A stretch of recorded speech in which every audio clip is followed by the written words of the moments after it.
Doctor అంబేద్కర్ని కొంచెం తిట్టడం జరిగింది, వల్గర్గా మాట్లాడడం జరిగింది. సో వాడు అఘోర అనతోడు డాక్టర్ అంబేద్కర్ని తిట్టాల్సిన అంత అవసరం ఏమొచ్చింది? గత కొన్ని రోజులుగా ఇదిగోండి ఒకసారి రికార్డింగ్ వినండి.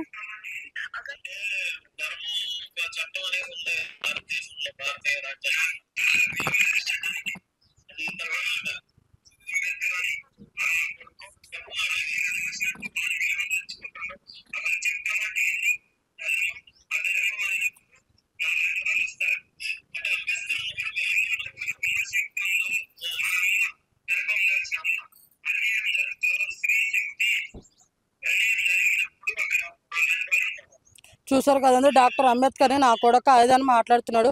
అరే ఈ సమాజంలో ఇప్పుడు మేము ఉన్నాము, మేము ఈ సిచ్యువేషన్లో ఉన్నాము, మేము చదువుకుంటున్నాము. ఇప్పుడు పెద్ద పెద్ద మీడియా వాళ్ళు అయితేనేమి, పెద్ద పెద్ద పోలీసులు అయితేనేమి, ఎవరైతేనేమే కానీ ఇప్పుడు చదువుకొని ఒక స్థాయిలో ఒక రేంజ్లో ఉన్నారంటే డాక్టర్ అంబేద్కర్ గారి వల్లనే ఉన్నాం మేమందరము. కానీ మాకు అంబేద్కర్ గారిని కించపరిచినట్టు మాట్లాడను. ఈ విషయంలో నేను మాత్రం అస్సలు ఊరుకునేదే లేదు. దీని గురించి ఎంతవరకైనా పోరాడతాము. మా ట్రాన్స్ కమిటీ మొత్తం వస్తాము, నీ అంత చూస్తాం బిడ్డ. నువ్వు ఖబర్దార్ కొడుకు, నువ్వు ఎన్ని రోజులకైనా సరే నువ్వు మాకు చేతికి చిక్కాల్సిందే. ఆయన హైదరాబాద్ కు రాకుండా పోవు, వచ్చినప్పుడు మాత్రము మా చేతికి చిక్కుతావు. చిక్కినప్పుడు మాత్రం నా కొడక నీకు మాత్రం ఎట్లా అంటే మా ట్రాన్స్ మొత్తం కలిసి బట్ట లేకుండా తిరుగుతున్నావు, కానీ ఉన్న అభయవ లేకుండా చేస్తానని చెప్తున్నాము. అయినా అంత పెద్ద మేము చదువుకొని ఇప్పటికీ మా దాంట్లో చదువుకున్న వాళ్ళు ఉన్నారు, ఒక స్థాయికి ఎదిగిన వాళ్ళు ఉన్నారు. అలాంటి చదువుకున్నాము అంటే కేవలం అంబేద్కర్ వల్లనే. అంత గొప్ప వ్యక్తిని పట్టుకొని నా కొడక అన్న నిన్ను మాత్రము అసలు ఊరుకునేదే లేదు. ఇంకొకటి ఏంటంటే నేను చాలా మీడియాలో చూశాను, అతన్ని ట్రాన్స్ అంటున్నాడు. అతను ఏ విధంగా వీళ్ళకు ట్రాన్స్లో కనపడ్డాడంటే మాకే తెలియదు. ఇప్పుడు ట్రాన్స్జెండర్స్ అంటే బెగ్గింగ్స్కి వెళ్తాము, జాబ్ చేసుకునే వాళ్ళు వెళ్తారు, అన్నిటికీ పోతాము. కానీ ఈడేంటి బట్ట లేకుండా మేము బట్ట లేకుండా అసలు ఇంట్లో నుంచి బయటకే వెళ్ళాము. అలాంటిది వీడు మాత్రం బట్ట లేకుండా గుళ్ళు గోపురాలు అన్నిటికీ తిరుగుతున్నాడు. కానీ ఇంకొక విషయం ఏంటంటే అతను ట్రాన్స్ అయితే కాదు, అతను ఒక మొగోడు. అతనికి ఏంటంటే కొంచెం మెయిన్ పాయింట్ దగ్గర ఇంప్రెషన్ అయ్యి వాడు మాలా ట్రాన్స్జెండర్స్ దగ్గరికి వెళ్ళి ఆపరేషన్ చేయించుకొని కింద ఎట్లాగో ఆపరేషన్ పైన కూడా టెస్ట్ పెట్టించుకొని వాడు ఇప్పుడు ట్రాన్స్ అంటే ఎవరు ఏం పట్టించుకోరు. సమాజం ఏంటంటే ఒకప్పుడు తుఫాను ఉంచోళ్ళు, అలాంటి సమాజం ఇప్పుడు ఏంటంటే దగ్గరికి వస్తుంది. ట్రాన్స్ అంటే ఎవ్వరు పట్టించుకోరు కాబట్టి ఉన్నారు కాబట్టి ఇప్పుడు పట్టించుకోరు అన్నందుకు వాడు ఇప్పుడు ట్రాన్స్ లెక్క ఉండి నన్ను ఎవరేం పీకలేరు, ఎవరేం చేయలేదు. సీఎం రేవంత్ రెడ్డి గారు నిజంగా చెప్తున్నా, ఆయన వచ్చినందుకు ఇప్పటి నుంచి వచ్చినందుకు కానీ ఆయన వస్తేనే కొన్ని జాబ్లు ఇచ్చిళ్ళు. ఒకప్పుడు మాకు ఎలాంటి జాబ్స్ లేవు, ఇప్పుడు జాబ్ చేసుకొని స్వతంత్రంగా మేము బ్రతకగలుగుతున్నాము. అలాంటి రేవంత్ రెడ్డి గారిని కూడా చాలా కించపరిచినట్టు మాట్లాడి నువ్వేం పీక్కోమని మాట్లాడారు. వాడు కనుక మా చేతికి దొరకమని అసలు మేము ఊరుకోము. కానీ ఇంకొక విషయము, వాడు మాత్రము ట్రాన్స్జెండర్స్ అయితే కాదు, వాడు పచ్చి మొగోడు. కానీ ఒక ట్రాన్స్జెండర్ పెళ్లి చేసుకుంటే అబ్బాయిని పెళ్లి చేసుకునే వాళ్ళు ఉంటారు, కానీ అమ్మాయిలను పెళ్లి చేసుకునే వాడైతే లేరు మా దాంట్లో. ఎందుకంటే మేము అమ్మాయిలే, వాళ్ళు అమ్మాయిలే. అమ్మాయిలు ఏం చేసుకుంటారు, ఏం చేసుకోము. కానీ ఆ పిల్లకు మాత్రం చాలా అన్యాయం జరిగిందండి. దాంట్లో మాత్రం చాలా బాధపడుతున్నాము. ఎందుకంటే ఇప్పుడు ఆ పిల్ల తల్లి అయినా మా తల్లి అయినా మేము ఒకటే అనుకుంటాము. అలాంటి వాళ్ళ అమ్మ కన్నీళ్ళు పెట్టుకుంటున్నా కూడా వాడు అసలు పంపించకుండా పెళ్లి చేసుకొని చెట్టపట్టలు ఆడుకుంటూ పాటలు గిఫ్ట్స్. అఘోరీలు అంటే మాకు తెలిసినంత వరకు అఘోరీలు అంటే ఎక్కడనో ఎవరు చూడని ప్రాంతాలకు పోయి సాధన చేసుకుంటూ వాళ్ళు మాత్రమే జీవనార్థి. వాళ్ళు తింటారో తినరో మాకే తెలీదు, అలా బ్రతికిన వాళ్ళు ఉన్నారు. కానీ వీడు అన్ని తింటాడు, చికెన్ అంటాడు, మటన్ అంటాడు, అన్ని తింటాడు. తిన్న తర్వాతకి ఏం చేస్తాడు, ప్రేమ అంటాడు. ఆ ప్రేమ ఎందుకు ప్రేమ? ఒక అఘోరిగా మారినప్పుడు ఎలా ప్రేమిస్తారండి? ఆడి మెయిన్ పాయింట్ శివుడికి అనిపించిందంట, శివుడికి నీ దానం చేసేసిన అన్నాడు. ఆ శివుడికి దానం చేయలేదు. జస్ట్ ఒక విషయం చెప్పండి అమ్మా, ఇప్పుడు పిఎస్ లో కంప్లైంట్ ఇచ్చారు కదా, ఫిర్యాదులో ప్రధానంగా మీరు ఏమైతే మెన్షన్ చేశారు, మీరు మెన్షన్ చేసిన వాటికి పోలీసు వారు మీకు ఏం హామీ ఇచ్చారు? పట్టుకుంటా అన్నారా? ఎన్ని రోజుల్లో పట్టుకుంటా అన్నారు? ఇంకేం చెప్పలేదండి. మాత్రము అంబేద్కర్ ఆయన గురించి మాట్లాడినందుకు మాత్రమే కంప్లైంట్ ఇవ్వడం జరిగింది. సార్ వాళ్ళు ఎవరు లేరమ్మా, మీరు ఒకసారి సాయంత్రం రండి అన్నారు. సరే సార్ అని చెప్పేసి కంప్లైంట్ ఇచ్చి చూసినాం. కానీ వాడిని మాత్రము చట్ట ప్రకారంగా మాత్రం చర్యలు తీసుకోవాలి. ఎందుకంటే మా యొక్క జన్మధారణం ఏంటి, మాదేందో మేమే బ్రతుకుతున్నాం. కానీ కిచ్చపరిచినట్టు ఎవరిని పడితే నాకు తెలిసి కొన్ని వీడియోలలో చూసినాం, పోలీసు వాళ్ళని కూడా గలీజ్గా తిట్టుండే, ఏం బీక్తావరా, ఏం చేస్తావరా. రక్షించే వాళ్ళని అలా తిట్టకూడదు. అది నేను అదే కోరుకుంటున్నా వాడి దగ్గర నుంచి. కానీ వాడు మాత్రం ఎక్కడ దొరికినా కూడా దయచేసి నా ఒక రిక్వెస్ట్ ఏందంటే మీ మీడియా వాళ్ళ గురుగా నాకు ఒక చిన్న రిక్వెస్ట్ ఏంటంటే వాడు ట్రాన్స్ అయితే అనొద్దు. వాడు ఒక మొగోడు, శ్రీనివాస్ అనేవాడు మొగోడు. వాడైతే ట్రాన్స్జెండర్స్ అంటే పుట్టుకతోటి ఫీలింగ్స్ అన్ని రావాలి, హార్మోన్స్ చేంజ్ కావాలా.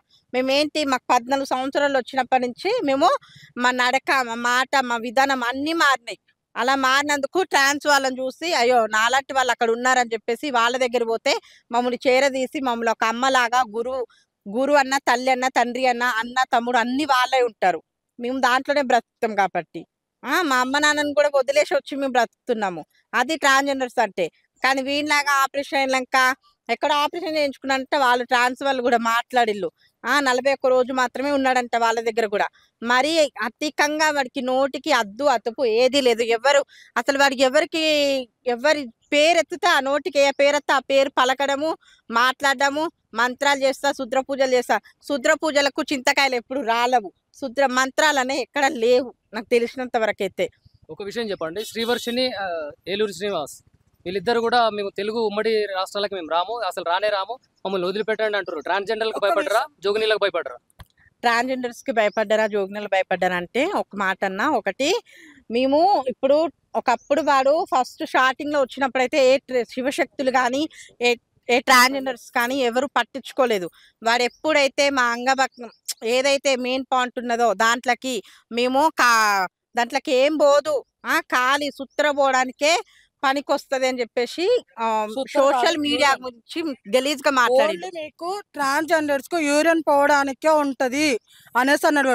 అరే బేవర్సి, నువ్వు మాకు యూరిన్ కాదురా, మేము సరే విధానంగా ఆడదానిలాగా ఉన్నాము.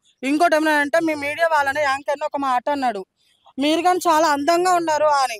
ఇక ఎంతమంది ఇగోండి అగోరిళ్ళకు ఫీలింగ్స్ ఎలా వస్తాయండి? ఒరే చిల్లరోడా, నువ్వు అందానికి ఫిగర్ అయినవరా? నువ్వు నా కొడక ఏ రకంగా నువ్వు ఫిగర్ అయినవరా? అవురా, ఇది ఇవాళ దినం నువ్వు బతుకున్నావంటే డాక్టర్ అంబేద్కర్ గారి వల్లనే నా కొడక. నువ్వు అదే కొడక, నువ్వు అసలుకి నువ్వు సర్జరీ ఎన్ని రోజులు అవుతుంది? డైరెక్ట్ గా అంటే ఇప్పటికి వాడు సర్జరీ 9 months అవుతుంది. 9 months కంటే ఎక్కువ కాలేదు. వీడు నేను ఏదో పెద్ద ఇది చేస్తా అది చేస్తాడు. ఒరే మేమిద్దరం చచ్చిపోతా ఉంటాం కదా, దాని పేరు ఏం పేరు, శ్రీవర్షిని. మీ ఇద్దరు చచ్చిపోతే భూమికి ఏం బరువు కాదమ్మా, భూమి ఏమి ఆగిపోదు. మీ ఇద్దరు చచ్చిపోయినా బాధ లేదు మాకు. ఇది అలాంటి దినంన మీలాంటి వాళ్ళని చూస్తే సమాజంలో ఆడ మోగ మాలాంటి కమ్యూనిటీ కానీ విలువ అవుతుంది వాడిని చేయడం బట్టి. చాలా మంది ఇప్పుడు కూడా మేము బయటికి బెగ్గింగ్స్కి వెళ్తాము. బెగ్గింగ్స్కి వెళ్తే అమ్మ మీరు కూడా మీ వాళ్ళు మీ ఫ్రెండ్ అమ్మని పెళ్లి చేసుకున్నారు కదా, మరి మీరు ఎప్పుడు చేసుకుంటారు, మీకు పెళ్ళం ఉందా, పిల్లలు ఉన్నారని చెప్పేసి గలీజ్గా మాట్లాడిల్లు. మాకు పిల్లలు అంటే ఎవరు ఉండరు. ఎందుకంటే ఇప్పుడు మేము ఒక జెండర్ నుంచి ఇంకో జెండర్కి మారినాం కాబట్టి మాకు పిల్లలు ఉండరు. బాయ్స్ ఒక అబ్బాయి మొగుడు ఉంటాడు మాకు. ఇప్పుడు నాకు కూడా ఒక అబ్బాయి ఉన్నాడు, అతనితో మేము ఒక అమ్మాయి ఎలా సంసారం చేస్తాం మేము కూడా అలానే సంసారం చేస్తాం. కానీ మాకు పిల్లలు అంటే ఎవరు ఉండరు. కానీ ఒక మాట, ఆ అమ్మాయికి మాత్రం నేను ఒకటే చెప్పదలుచుకున్నా, ఆ అమ్మాయి శ్రీవర్షినికి ఒకటే చెప్పాలంట, వాడి మోజులో నుంచి వెళ్ళిపోయి వాళ్ళ అమ్మ నాన్న దగ్గరికి వెళ్తే మాత్రం ఆ అమ్మాయి చాలా మంచిది అనుకుంటాము. ఎందుకంటే కన్న తల్లి కన్నీళ్ళు అన్నది ఎవరికైనా శాపంలో తగులుతుంది. అది చాలా నయం. ఒక విషయం చెప్పండి అమ్మా, ఎందుకు వెళ్ళిందని మీరు అనుకుంటున్నారు మరి శ్రీవర్షిని? నేను అక్క ఒక మాట చెప్పనా, ఎందుకు వెళ్ళిందంటే ఒకటి డబ్బును చూసి, రెండోది మీరు అనుకుంటున్నారా ఖచ్చితంగా అగోరి దగ్గర? అనుకుంటున్నా. ఎందుకంటే ఇప్పుడు మనం బైక్ వేసుకొని బంక్ దగ్గరికి వెళ్తాము, డబ్బులు ఏంటంటే వాడు పెట్రోల్ పోయాడు కదా, కార్ ఎలా కొనుక్కుంటారు, ఐఫోన్ ఎలా వాడతారు. మొన్న అక్క ఏం జరిగింది, అది అంటే అగోరి దగ్గర ఇన్ని పైసలు ఎక్కడి నుంచి వస్తాయి? వాడు వెనక ఏదో కుట్ర మాఫియా ఉంది. ప్లస్ మొన్న రీసెంట్ గా వీడియోలలో చూసా ఉంటారు, అగోరి శ్రీవర్షిని వెనక నుంచి డ్రైవ్ చేస్తుంది. వెనక కూర్చున్నారు, ముంగర ఎవరో డ్రైవ్ చేస్తున్నారు.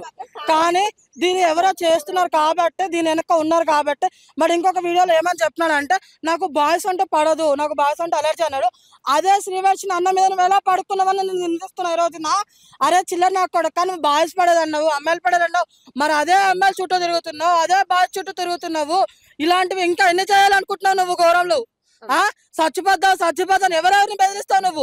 నువ్వు చచ్చిపోయిన భూమి మీద ఒక గింజగా తక్కువ కాదు బిడ్డ. నువ్వు చచ్చిపో, ఖబర్దారుగా చెప్తున్నాం నీకు శ్రీవర్షిని. నీకు మొన్నగానే చెప్తున్నా, ఈ రోజు కానీ చెప్తున్నా బిడ్డ, మంచి మర్యాదగా మీ అమ్మ వాళ్ళ దగ్గరికి వెళ్ళిపో. నాకు వాడు 6 అడుగుగా బుల్లెట్, మనకి 6 అడుగులు అంగళమే లేదు, ఇక బుల్లెట్ ఎట్టుకెళ్ళొచ్చింది నీకు వాడికి. బుల్లెట్ 6 అడుగుల బుల్లెట్. శ్రీవర్షిని వాళ్ళ తల్లిదండ్రులు ఎంతో ఆవేదనతో గురవుతూ ఏడ్చుకుంటూ కూడా కొన్ని వీడియోలు చూస్తున్నాం. ఆ తల్లిదండ్రులకు కానీ ఆ శ్రీవర్షినికి మీరు చెప్పే ఒక మంచి మాట ఏదైనా? అమ్మ శ్రీవర్షిని, నీకు మా హృదయపూర్వక నమస్కారాలు తెలియజేసుకుంటున్నాం. అమ్మ తల్లి, నువ్వు దయచేసి అఘోరి అనే ఫేక్ గాడు అలియా శ్రీనివాస్ అని అఘోరిగా నేను అలియా శ్రీనివాస్ దగ్గర నుంచి మీ అమ్మ మీ నాన్న దగ్గరికి వెళ్ళిపో తల్లి. నువ్వు అక్కడ ఉంటే ఇంకా నీకు ప్రమాదాలు ఎన్నో ఎదుర్కోవాల్సి వస్తాయి. వాడి గురించి నువ్వు చావడమేంది తల్లి? నీ వెనక మీ అమ్మ ఉంది, మీ అన్న ఉన్నాడు, మీ పిల్లలు పేరెంట్స్ ఇంత మంచిగా ఉన్నావు. నువ్వు రీసెంట్గా అది ఏది యాంకర్గా నువ్వు అదిగానే తీసుకున్నావు తల్లి. ఇవన్నీ ఇన్ని గానం పెట్టుకొని నీ ఫ్యూచర్ నువ్వు ఆగం చేసుకుంటున్నావు తల్లి. నువ్వు ఇన్ని గానం చేయకు తల్లి. దయచేసి మీ అమ్మ మీ నాన్న మీ అక్క మీ అన్నదమ్ములు ఎవరుతున్నా వాళ్ళ దగ్గరికి వెళ్ళిపోమని నా హృదయపూర్వకంగా కోరుకుంటున్నా. ఎమిడెంట్లీగా అఘోరి గారిని అరెస్ట్ చేయాలి. ఎమిడెంట్ గా అఘోరి గారిని అరెస్ట్ చేయాలి.